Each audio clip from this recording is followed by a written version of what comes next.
Good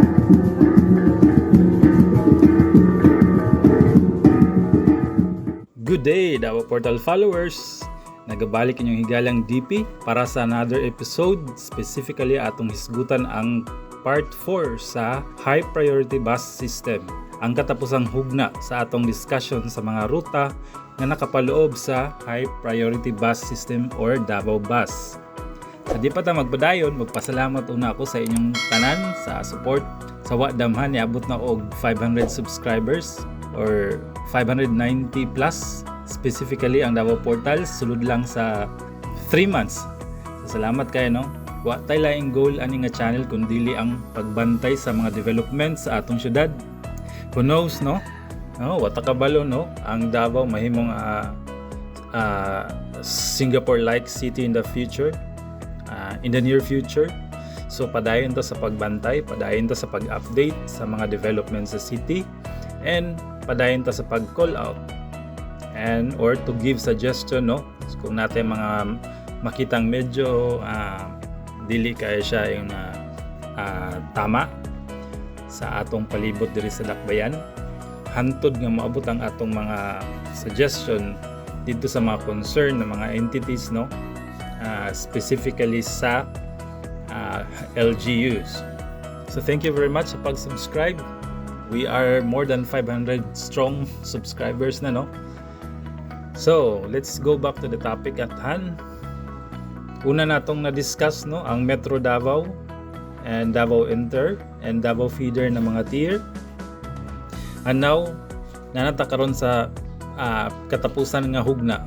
Sa ginaingon na ako, no, katapusan hugna, no? Last part sa atong discussion about aning mga ruta nga nakapaloob sa Davao Bus, no? Wala pa to niyo nakita ang mga video tong mga first na tong mga discussion, no, particularly ang Metro Davao nga tier, ang Davao Feeder ug ang Davao Inter. Akong i-provide ang link below sa my description aron inyong malantawan, no, and para napod mo yung idea kung sa tong mga ruta nga nakapaloob ato nga mga tier. So let's proceed sa Davao Local, ang ikaupat nga tier. Atong isgutan ang iyang kuan, ang mga ruta. But by the way, project update sa data, no? Update ni siya sa Davao Bus, no? Or High Priority Bus System, no? So kini siya, base ni siya sa katong budget hearing sa House of Representatives for the Department of Transportation katong September. I think kung wala ko nagkamali, September 5 tong hearing, no? And na-discuss dito ang napil sa discussion ang bus system na project sa Davao, and mauni ang update sa ilang mga based sa ilang mga na-discuss, no? Ang partial operation sa Davao Bus is sa fourth quarter sa 2024. So next year, no, fourth quarter, mga more than a year na lang, or almost more or less mga 1 year ikan karon. And then ang full operation sa kining project is expected to be in the third quarter of 2025. Sama na siya, no? And gi-discuss po dito, gi-report po sa Department of Transportation sa House of Representatives nga procurement for civil works packages is underway. So ongoing na, no? Or padulong na. And then coordination with utility service providers including power or main power company for the proposed power requirements sa mga substation is ongoing, no? Ongoing ang coordination nila. So gi-indicate po dito sa report nga ang overall processes rate as of June 2023 is 12% na. Mao na ang kumbaga rate of completion sa project. So again, kini siya, base kini siya sa report sa Department of Transportation ngadto sa House of Representatives during the budget hearing, no, sa department. So let's proceed na. So, ang atong fourth na discussion is Davao Local. Unsa kaya ang difference ani sa atong last three, no, nga atong na-discuss. So So niya mga specific niya sa Davao Local, nasa 7 ka routes, no? And designed to link the outer rural areas of the city. So ang Davao Local specifically intended na siya sa para na-access sa transportation ang katong mga rural areas sa Davao City, no?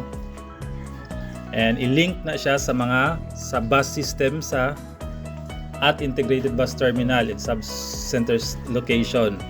So i-link siya ang kanang mga ruta sa Davao Local, naka-link na siya dito sa mga terminal, no?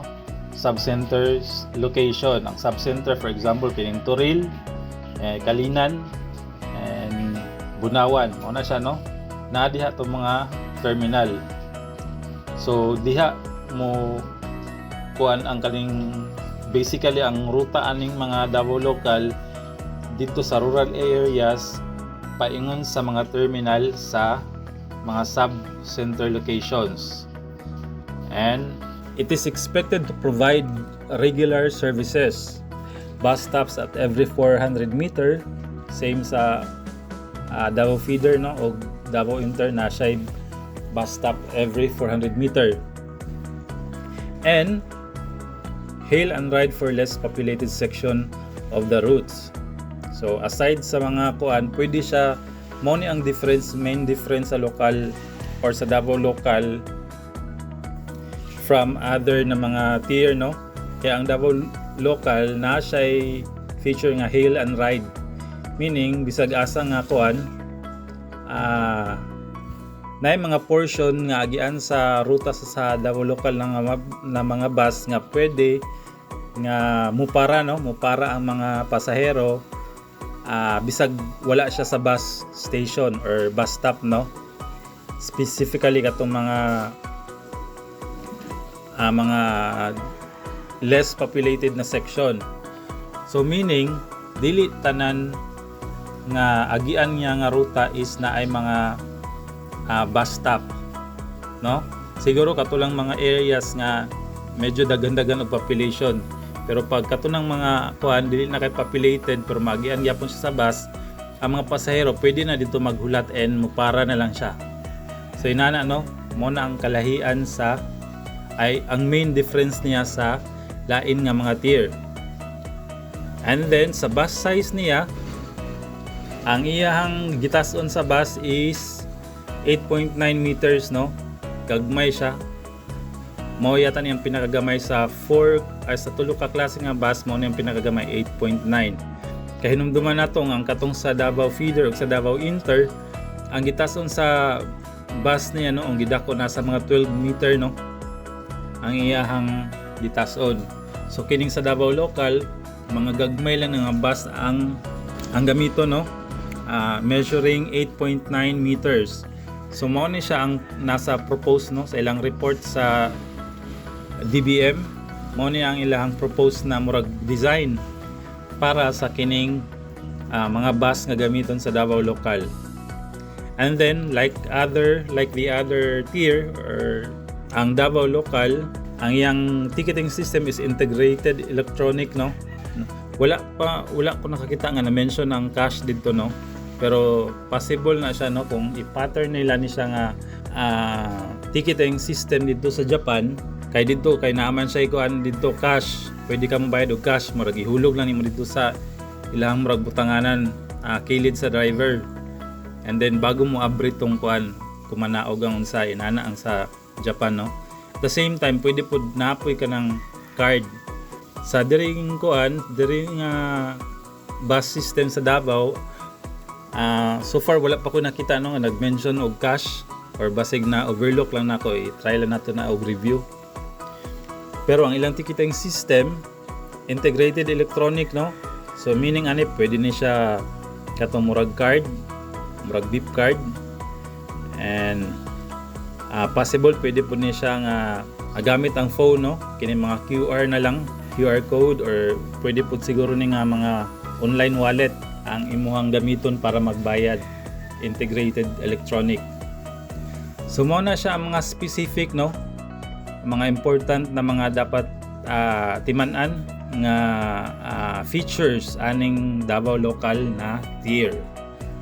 So dirita sa areas nga ilahang nga i-serve aning Davao Local na tier. Ang Davao Local na tier is expected to serve the following location or areas, no? Na diha ang Sibulan, Barakatan, Binugaw, Sirawan, and probably kini Turil proper siguro ni siya. And then Bayabas, Eden, Katigan, Bato, Tagurano. And then naay Lumundaw, siguro sa may Kalinan na ni banda ning Lumundaw, Tamugan, and then Kalinan proper.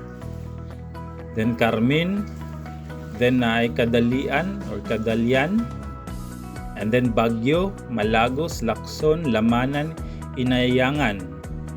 So, muna siya, no? And then naay Unapan, Dalyawon, Kamansi, Alambre, Lubugan, and of course crossing Bayabas, Tugbok, Biao Gianga or Gianga, Biao Eskwela, and Magtuod. So muna siya mga areas, no, nga i-serve nga serbisyohan aning mga bus nga nakapaloob sa Davao Local na tier. Again, let's look at the map one more time. Kining mga naka-green muna siya ang mga ruta sa Davao Local, no.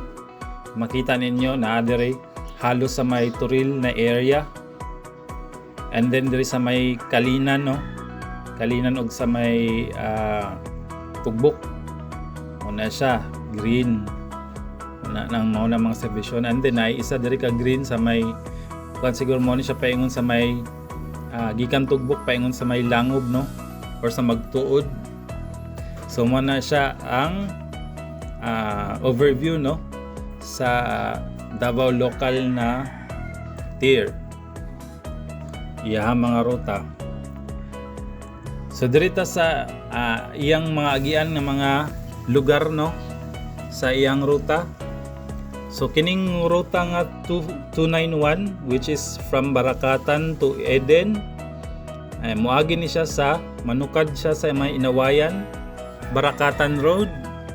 Moagi siya dito, and then sa Davao, pagkauman sa Davao Barakatan Road, moagi siya sa Davao Cotabato Highway, and then mulusot siya sa Avedra Street, and then Di Guzman Street, Dumoy Road, and then mubalik siya sa Davao Cotabato Highway, and then muadto siya, muliko siya sa Bayabas Eden na road. So muna siya ang ruta nga 291 from Barakatan to Eden. Ang ayang iserve na location is Sibulan, Barakatan, Binugaw, Sirawan, Turil proper, Bayabas, and then Eden. So muna siya ang ruta nga 291. Kung tanaw na to sa mapa, mo niyang yang itsura, no, mo niyang iyang agian.